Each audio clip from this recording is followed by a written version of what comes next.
Hey guys, welcome back to my channel. If you want to know how I made this yummy owo stew, my dear, if you are Benin, you cannot make this owo. Carry your chair and relax. All thanks to my mother, because this is one of the things she taught me how to cook. And even if you've not eaten this owo, you are missing a lot. Anytime you get to the UK, go check out my mom and she will spice up your day. All right, so these are the ingredients we'll be needing. I've been needing snail, I've been needing mackerel fresh fish, I've been needing bushmeat, I've been needing crayfish, I've been needing tomato. You can use meat, you can use fish, but this is actually how my mom taught me. When making owo, you don't use fresh pepper or onion, you need a lot of crayfish.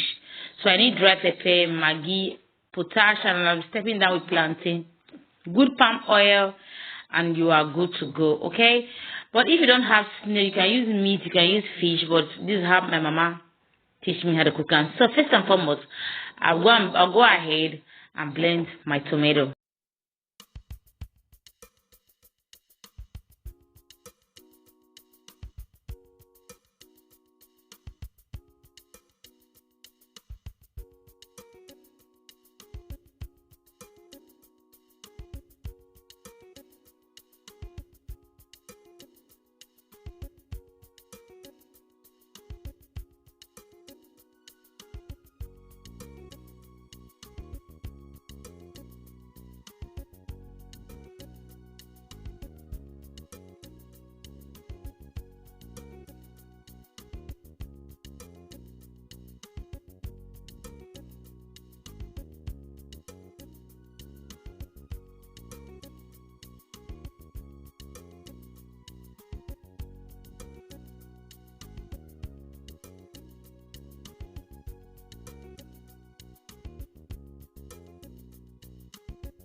So give it a good stir and add your fish.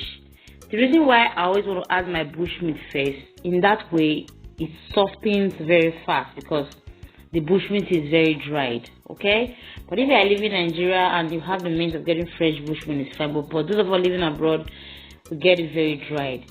So I went ahead to break my potash. Okay, we call this for ikan in Benin. Okay, so you have to be very careful. Don't pack too much, or the thing will not change taste. So you just have to be, I can't really tell you the quantity you need, but you need to add very little at a time. So as well adding little by little, you test and see if it's okay. Okay, if it's not okay, you can add smaller quantity. But this one that I prepared, I added approximately a teaspoon because the owo is really much. Okay, but if you are making something like as an half of what I made, you are good to go with just half teaspoon. So when you are using a good potash and it's foaming like this, that means it's a good potash. If it's not foaming, if I go and throw it away, it's not a good one.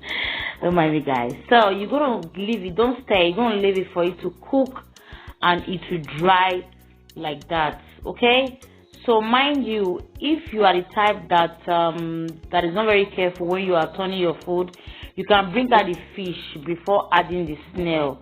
But because I'm very conscious when I'm stirring my food so that my fish will not get broken, so I'll just go ahead and add my fresh snail. So if you have shrimp, you have bonga, you have any other dried fish, you can put it at this time of this cooking. So give it a good stir, allow to stir for another 5 or 6 minutes, then your owo is ready. So I went ahead to wash my plantain. The reason why I'm washing my plantain is that I'm not going to be peeling off the back, I'm going to be cooking it like that. That's actually how my grandmom taught me. My mom taught me owo, and my grandmom taught me how to cook plantain like this. Isn't that beautiful? So I went ahead to wash it, cut it into smaller pieces, and I'll go ahead and boil. Okay, you can really peel it before cooking, but me, I wanted this Nigerian way of eating my plantain. So at this junction, our owo is ready. Leave it to cool down before you pour your palm oil. So I'll go ahead and boil my plantain.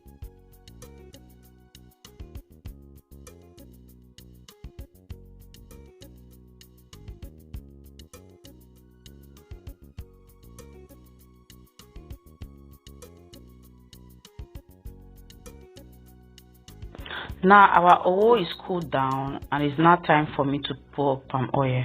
When you are making owo, especially in the benin, make sure the oil you are using is very good. Make sure you add a lot of crayfish, small tomato, and good potash, that's good ukang. If not, your owo will not come out fine. Alright guys, at this junction you can see how beautiful this color is, right?